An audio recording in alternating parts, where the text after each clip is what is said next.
Oh, hey there. Greetings and salutations, all those nice things. On the first lesson of this topic 11, rational functions. There's 4 lessons in this unit. Worth noting, the first one's a bit different from the others. So these 3 are all kind of grouped together that get us towards graphing a certain form of rational function. But this first part is a little different. We'll get into that in like 5.5 seconds. So when we talk about rational functions, we are talking about functions that are of this particular form. It's a polynomial divided by some quotient polynomial. So polynomial divided by polynomial gives us a rational function. And where we have a definition of what it makes a polynomial function, we then therefore also have definitions for this numerator and denominator. And that'll be more of a focus in parts 2, 3, and 4. But in this particular section, we are looking at applying our knowledge of transformations to two moderately familiar functions anyways. Ones that we have graphed before, but like a whole year ago, when you were first learning reciprocal functions. One of those functions is the graph of y equals 1 over x. That is the reciprocal of x over 1, where y equals x would kind of cut through this as just a straight up diagonal line. So like there's y equals x, which is what this function can be said to be based on. And based on that little y equals x, we can figure out some information about where the aspects of this graph come from. Now again, 1 over x is the reciprocal function of y equals x. So for all these original y values that existed, we are taking their reciprocals, getting new y values out of them. So like the reciprocal of 5 is 1/5 or 0.2, which is way down there. The reciprocal of 2 is 1/2, so it's like halfway between these two grid lines. The reciprocal of 1 is 1. So that is an invariant point. It stays same. We also have a couple of trend lines here. There is the horizontal asymptote. There is the vertical asymptote. Each one exists for a particular reason. It comes down to the reciprocal nature of these multiplicative numbers. But for starters, as we go for higher and higher values of x, well, this function is getting really high. We're talking about taking the reciprocal of 5, sure, but the reciprocal of 10, which is 0.1. At some point along this, you're going to be taking the reciprocal of 100, or the reciprocal of 1,000, or the reciprocal of 1 million. And those numbers start to get really small. They get infinitely close to 0. Technically, they don't reach 0, because it's always 1 over something. But if you have 1 over a billion, well, that's like having one cake and sharing it with a billion people total. Everyone's getting pretty much crumbs, which is pretty much 0. So that's why we see this function get closer and closer to having a y value of 0 as it proceeds. And where the reciprocal of something really big is something really small, the reciprocal of something really small is something really big. So the reciprocal of 1/2 is 2, sure. But that works over here as well. So reciprocal of 2 is 1/2, reciprocal of 1/2 is 2. Reciprocal of 2 is 1/2. Reciprocal of 1/2 is 2. But as we move this way towards y values of 0, those reciprocals start exploding. The reciprocal of 1/10 is going to be up here at 10. But the reciprocal of 1 billionth, super close to 0, is going to be a billion. It's off the charts. It's off this page. We're going to need more pages to scale this thing up. How high would this arrow go? A little bit more. Somewhere up there might be a billion. I think I was close. But we get those 2 asymptotes. So this asymptote, your horizontal asymptote, is the x-axis. The x-axis has the equation y equals 0. So the horizontal line where the height is always the same, it's always 0. And then your vertical asymptote, so vertical line, We haven't moved left or right at all. The x value is always consistent, so that has the equation x equals 0. And I'm sure that's written down somewhere. Somewhere on there. But if we look at this function, f of x equals 1 over x, we can note transformations of it. And we're used to this particular form for transformations, but it's possible to write all of these with only a vertical stretch factor and not a horizontal compression factor. So all of our transformations of 1 over x will have this particular form. We've got, well, you're right, switch highlighted colors. What am I doing? We'll have this form. So you take 1 over x, you multiply it by a, you get a over x, and then you add the transformations, or the translations, where we move rightward by h and up by k, and that's the form we're looking at. And if we can isolate those parameters or determine what their values are, or phrase them in terms of their transformations, then we can pretty easily graph the functions we're after. So a is your horizontal or vertical stretch factor, h is how far right we moved, k is how far up we moved. So the asymptotes we had, they were x equals 0, and that was our vertical asymptote, and y equals 0, that was the horizontal asymptote. Each of them gets transformed. So y equals 1 over x is what we start with.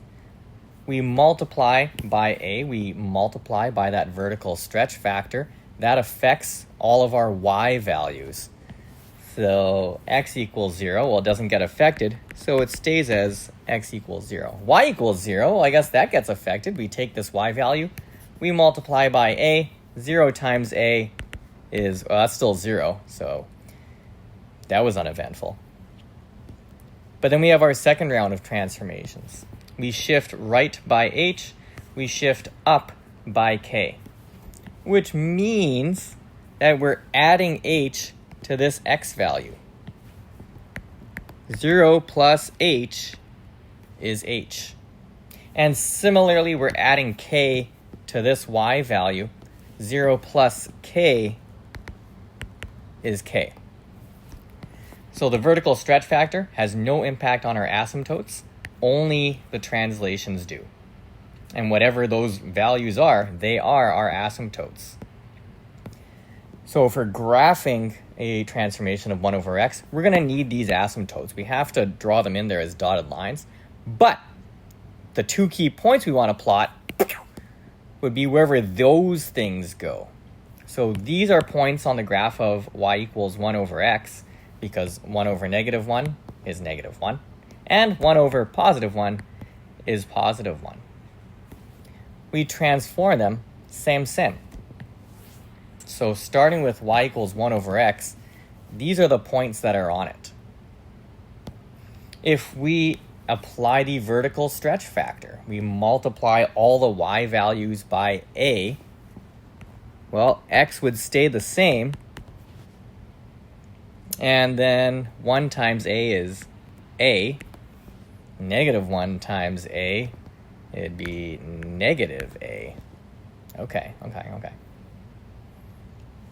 And then we apply the translations. We shift rightward by h, so we're adding h to this x value. It was 1, now it's 1 plus h. We're shifting upward by k, we're adding k to this a value, so that's a plus k. And same down here, negative 1 moving right by h means negative 1 plus h. We're at negative a, we're shifting up by k, so negative a plus k. It's a very formulaic way of mapping these points, and it can come in handy, but again, if you can describe the transformations that are happening, just as we've done for all of the transformed functions throughout the year, then you'll have a good time. But we need to be able to ensure that we can apply this vertical stretch factor, understand what its impact is, and apply these translations and understand what their impact is on the graph. So again, graphing, we need to figure out where the asymptotes go. So what they were, what they are, that can help. And then the two invariant points are these two key points, what they were and what they are. And then from there, we just trend towards the asymptotes and boom, diada. This thing is du and done. Let's take a look. Here is a function. In our head brains, we should note there's a vertical stretch factor of 4. And we have to translate this thing or shift it. H is a -3. It's always x minus h, so it'd be x minus -3. So we're shifting 3 to the left, and this -2 says we are going 2 down. And with that in our heads, we can figure out what happens to all of these features. So there was the vertical asymptote at x equals 0. That doesn't get affected by the stretch. It does get affected by a leftward shift since it's an x value, and that's our lefty-righty business. So 3 left of x equals 0 is x equals -3. Take a quick second. Just get the other remaining features. So figure out what the horizontal asymptote is, the 0.11, the point -1, -1. See where those go. Pause this video for 90 seconds and then continue. Wow, great pause. I'm coming in with the rest of this. The horizontal asymptote, it was at y equals 0, but it got shifted 2 down. So that's our new asymptote there. And then points-wise, we had the 0.11. X value, only thing that happened was that shifted left 3 units. So that's now at -2. The y value, we have to multiply by 4 and then subtract 2. So 1 times 4 is 4, minus 2 is 2. The other point, -1, -1. Shifting 3 units left, -1 minus 3 is -4. And then vertical aspects, -1 times 4 is -4. Subtract 2, we're at -6. There's a little bit of symmetry worth noting. Like this graph is going to have rotational symmetry. If you rotate at 180 about where the two asymptotes meet, you're going to get the exact same thing back. But one way to ensure that, check the average value of your x's here. They should be the same as this vertical asymptote. While you're at it, check the average value of these y values here. And they should be same as your horizontal asymptote. If that's not the case, there has been an oopsie poopsie somewhere, and you should probably go in there and fix it, because each arithmetic error would be a half mark off. All right, putting this thing into action. We're going to need some values on here. As far left is -4. Let's get some tick marks in there. Yep, that seems good enough. And y values, I need to make sure I can see 2 and -2 and -6. Sure, I could do that. I have skills.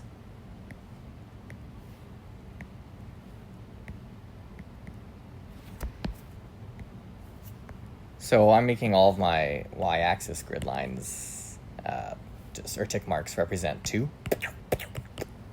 I could have done them in 1s as well. If you really want to, you can throw in these other ones, so you're counting on 1s, but more efficient to do them in 2s. Beyond that, let's just plot some asymptotes now, shall we? One of them is when x is -3. So pretty please use a ruler so you're not drawing your asymptote. And then also, not a solid line. This thing is dashed. It's a guide. It's not the actual giraffe. It's just something that tells... Oh, I'm a little off. You're right. I should also use a ruler. Yeah. Do. Wow. Such straight lines. And what was the other one? Y is -2 is our other asymptote.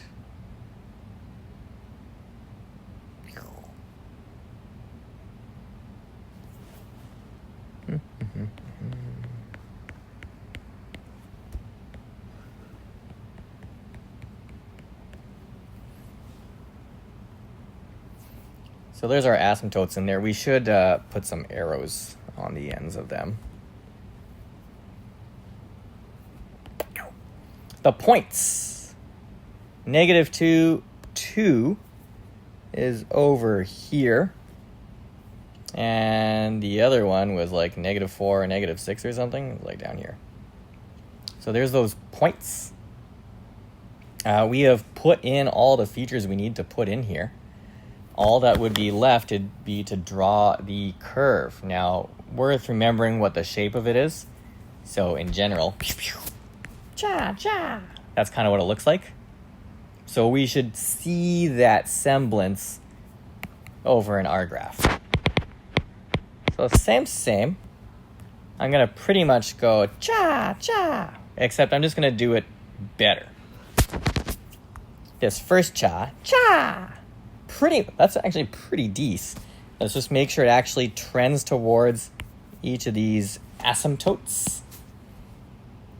So it trends upward there.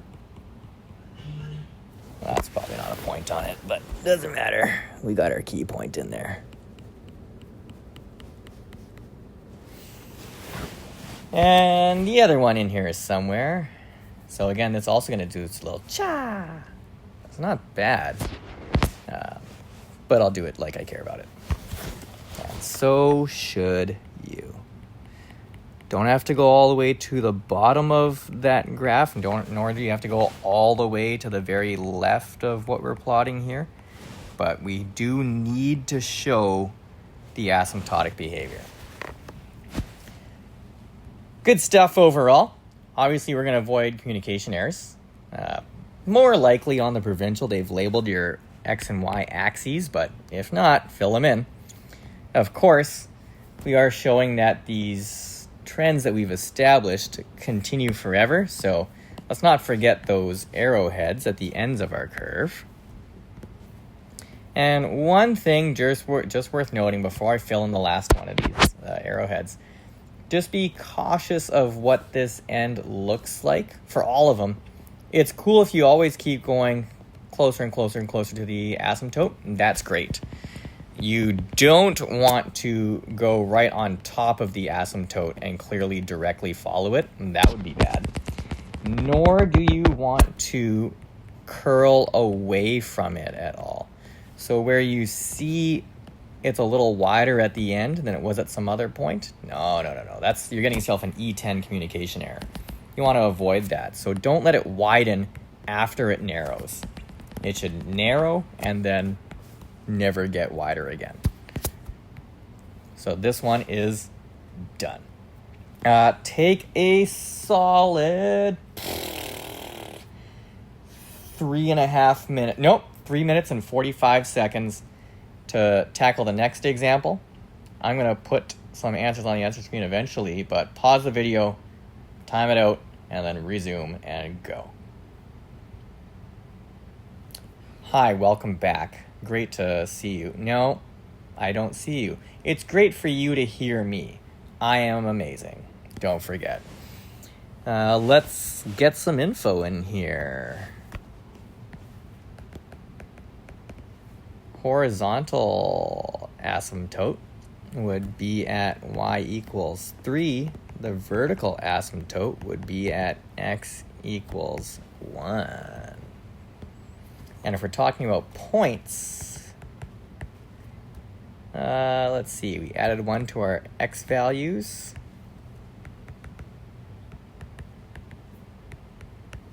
And our y values multiplied by -2, added 3. What am I doing in my life? That seems like a good value. Oh, cool. Do we need to show any of this? You know the drill. If it's written in pink, it's just stuff that you can put down but don't have to. Personally, I would write this down, at least on a scrap paper. I'm not doing this in my head. Like, I'm not just putting it down on this page just for your sake so you can see what's happening. No, like I need that to help me keep track of stuff. So I would be writing down this stuff, at least on a scrap paper, and then putting it into action on my giraffe. Got a y-axis and an x-axis, and here I go. I don't need a lot of x values in here.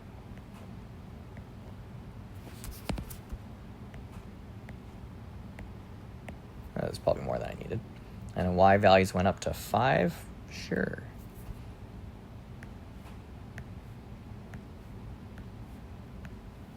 Ooh.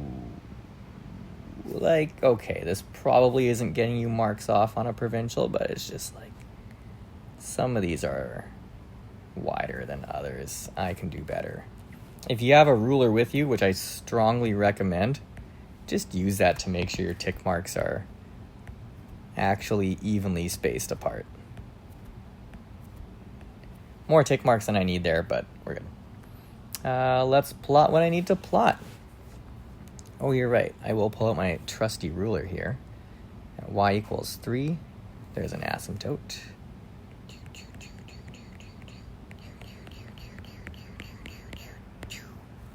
And at x equals 1, also an asymptote.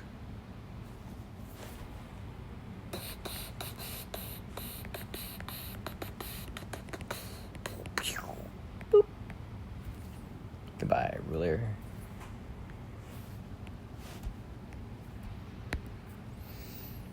And then points. The point 2, 1 exists. So does the point 0, 5. Pow. Now, in our head brains, there's the function we're basing this off of. But we know that's not going to happen here. That's not connecting through our points. That's all sorts of crazy pants. But we also note, whoa, this was -2. Vertical reflection happened, so this thing got flipped right over. So instead of that, we're going cha-cha, like that. And we can also kind of cha-cha, throw those in. Pretty reasonable graph. We're probably getting a good chunk of marks with some communication errors. Maybe procedure for this not really being asymptotic behavior. Like, per dec. Anyways, do that, but better. Here's me doing it, but better. Remember, we graph these like we care about them. Yep, that's good there.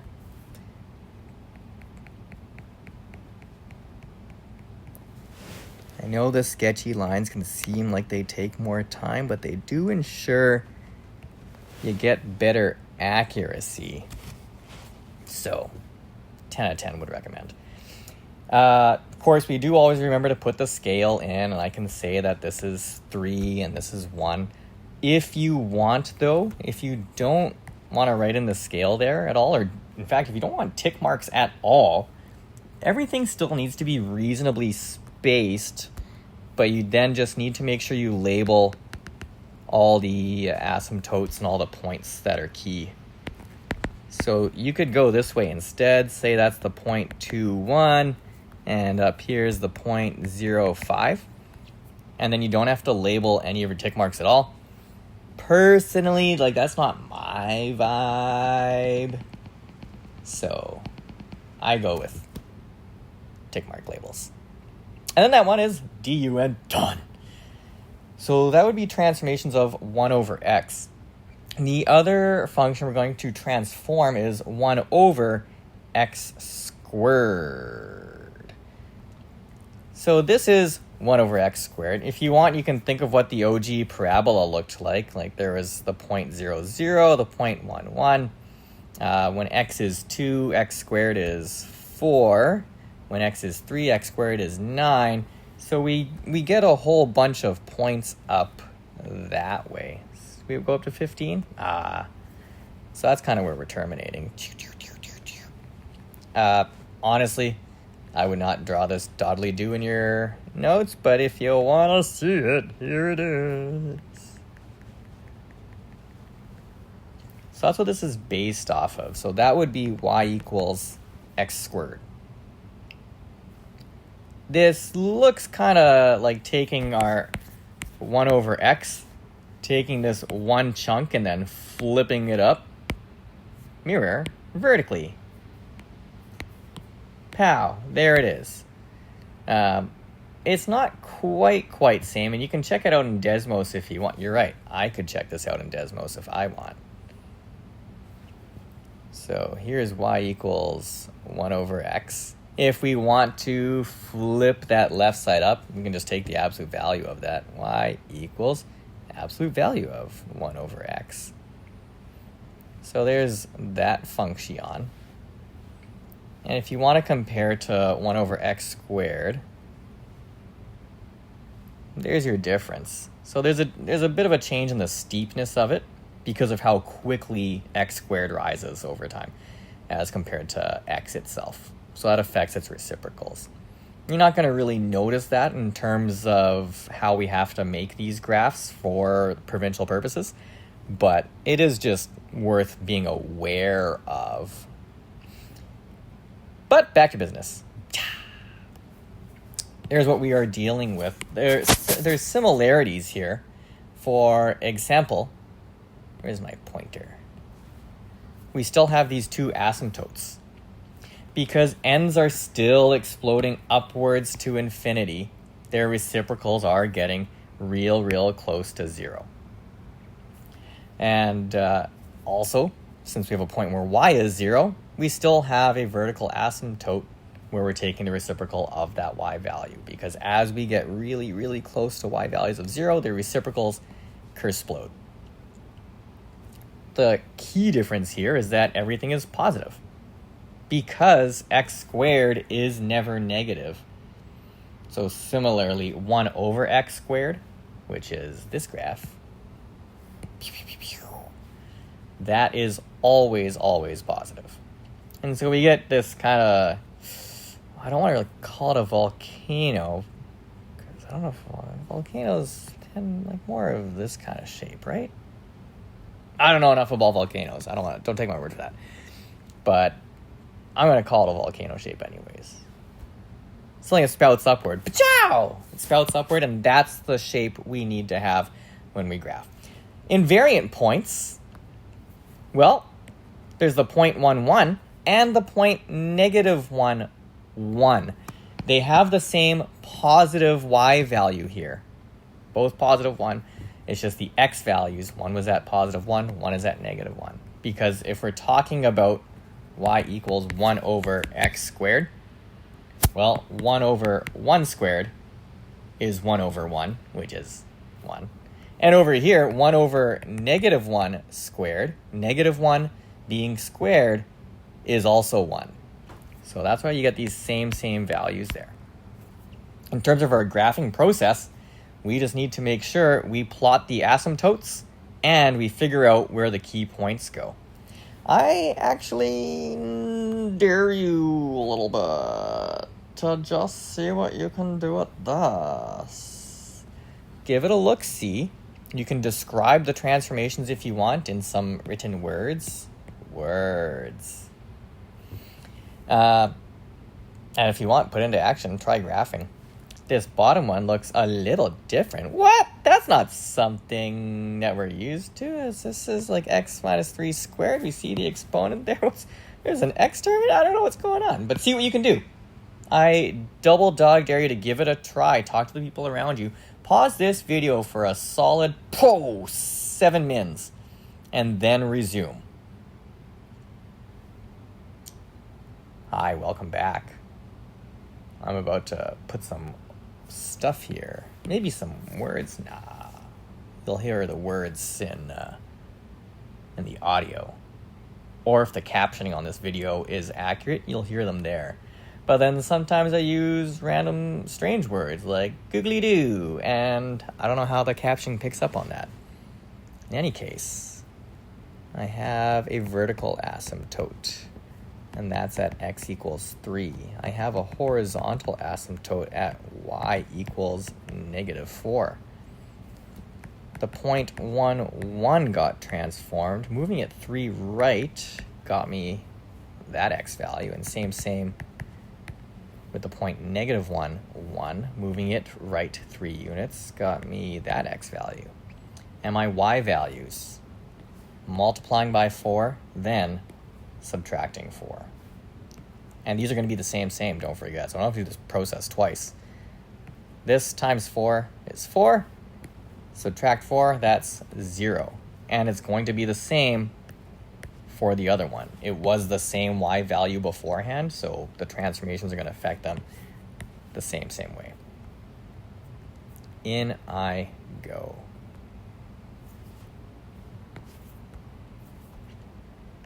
One, 2, 3, 4 for that. I think that was actually all I needed.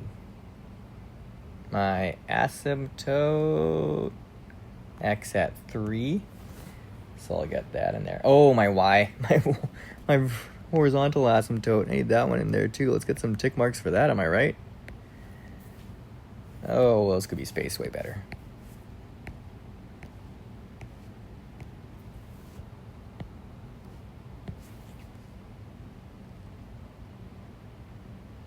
All right.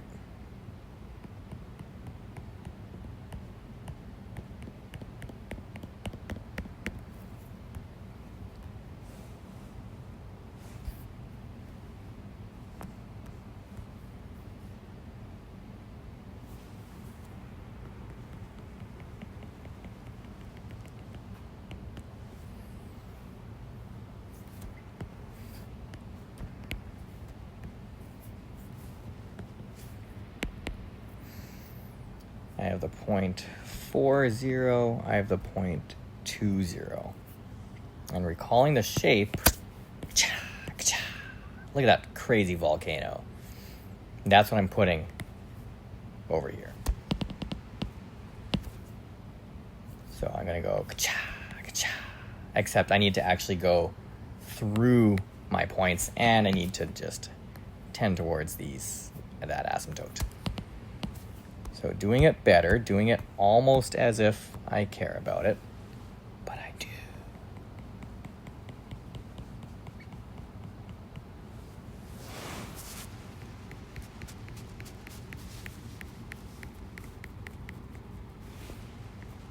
That's pretty good there. And same on the other side.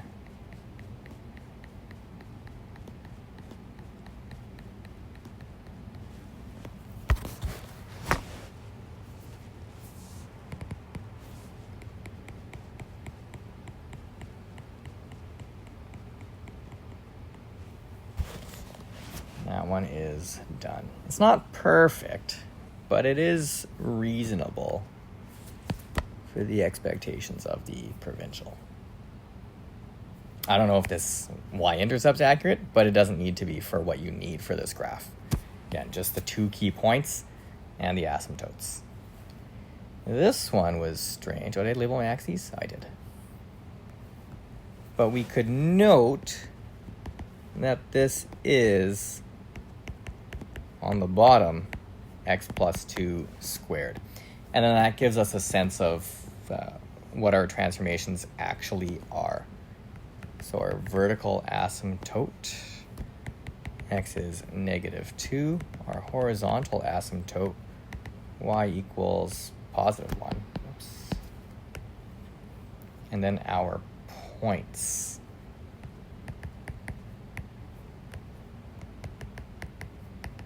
They each become something. So x values, we're going left 2. And y values, multiplying by 2, adding 1.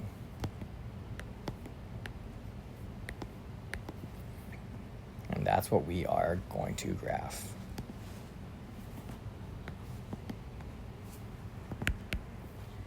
As far up as 3. I can do that. Everybody wait. Did I actually label my scale for the previous one? Oh my goodness. This is like communication error central over here. That's devastating. I'm good now though. I checked my work. All right. As far left as 3? Sure. Let's get a 1 over here so I can label that tick mark.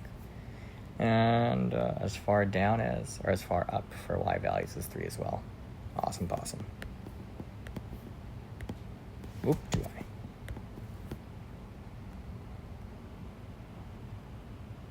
I? All right, we're ready to go.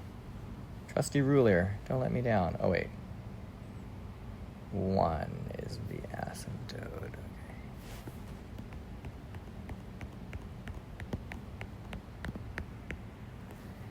And the other one was at -2, I think. Well, if I'm wrong, no going back. Just kidding. That's terrible life advice. If you're wrong, you can always correct things.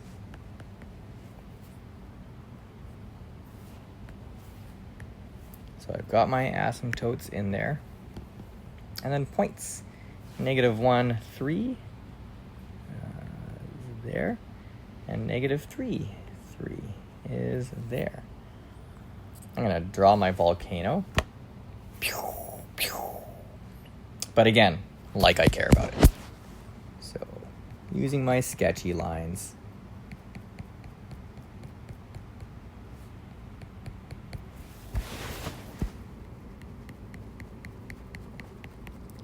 Clearly showing some asymptotic behavior on each side.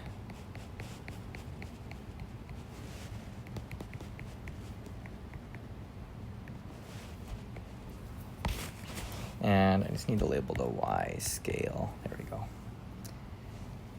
That one is also done. Huh, well that was fun. Is this whole lesson done? Yes, but actually no. There is a little bit more, and it's just, again, worth being aware of, is we can manipulate something like this, as x plus 1 over x minus 2, to be in this form that we are after. If we want to do so, we want to actually get an x minus 2 on top. This is an x plus 1. So we force there to be an x minus 2. We throw in this minus 2 part. But we can't just throw in a minus 2 and say, oh yeah, everything's same. We throw in a minus 2 and we compensate by adding 2 as well. So now we can say this is same, because these cancel out. It's like they're not even there. But they are there. We added them for a reason. And that's so we can kind of partition this fraction. Where's my pointing thing? This chunk over the denominator plus this chunk over the denominator. So there's those 2 chunk-a-lunks there. They can get simplified, or like one of them, for sure, can be simplified. X minus 2 over x minus 2, well, that's just 1. And then this 2 plus 1 over that same denominator, well, 2 plus 1 is just 3. And if you want, you can rearrange things to be in that particular form where we saw like a over x minus h. Oops, plus 3, plus k at the end. Then we can more clearly see where those asymptotes would have to be, and also what our key points would be. Dare to give it a try with these, and then that's the end. You're right, you should pause. I don't know why I just paused. You should pause. Note the 2x here. I don't know how that's going to factor things in, but try stuff out and see what works. But pause the video for a solid 4 minutes and go. Welcome back. Let's end this. I really wish the top had an x minus 3 in it. All it's got is this x and this minus 5. Oh, I know. I'll throw in a minus 3. But then I'll also compensate by adding 3. So that's a big, huge key step. The other steps, you don't need to show necessarily all of them. There's going to be some partitioning, some rearranging, some simplifying. You could do chunks on that once. Like I'm going to group this 3 minus 5 as being first because I know that's going to have to get rearranged eventually.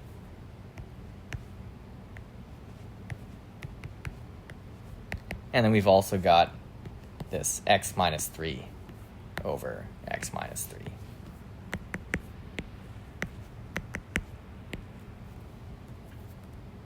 And a final simplification says that is negative 2 over x minus 3, x minus 3 plus 1. Over here, I wish this wasn't an x. I wish it was an x plus 4.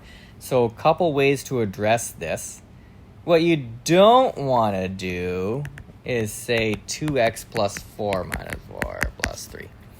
Because this will not cancel out an x plus 4. It would cancel out a 2x plus 4, sure, but not regular x plus 4. What can we do? You can imagine there being some brackets around that x. And rewrite y equals 2 times, I don't want that as an x. I want that in the brackets to be x plus 4. But then I compensate by also subtracting 4. And a bunch of steps that we could throw in here. We could say there's 2 times x plus 4, but there's also 2 times negative 4. So a bit of partial distribution, since 2 is multiplying all 3 of those things. Here it is still multiplying all 3 of those things. You can do some rearrangement. All right, let's do the simplification first. Why not? Or the partitioning. We've got 2 times x plus 4 over x plus 4. And 2 times negative 4, which is negative 8, plus 3 over this x plus 4. So finally, I'm going to rearrange in the same step here. Do the negative 8 plus 3 first, and then the rest over on the other side. Negative 8 plus 3 is negative 5. So that's over x plus 4. And then over here, x plus 4 will cancel out x plus 4, leaving us with just 2. And then this one is done. Gosh, I hope I did that right. There's always a chance I made an oopsie poops. We all know that. So many computations. Could always double check in Desmos if I really want to. So we could always graph our before and after. Make sure we get same things. We had a 2x plus 3 all over x plus 4. Cool, good looking graph. And in the end, negative 5 over x plus 4 plus 2. Sweet. There it is, there it is, there it is, there it is. I must have done something right. You won't have Desmos on the exam, but it's a very helpful tool for while you're practicing, just to get a visual vibe for these giraffes. Anyways, that's it, that's all. That was a doozy of a lesson. I suppose you could play with a textbook, but better just go with this additional practice. I handcrafted it for you. It is as beautiful as I am. That is to say, extremely beautiful. Wow, well, that's been fun. Have yourselves a wonderful time playing with it, and see you in what they call the future. The end? As soon as I just press this button. 44 minutes! My gosh! Who has time for that? That's crazy. I'm just going to stop this right now.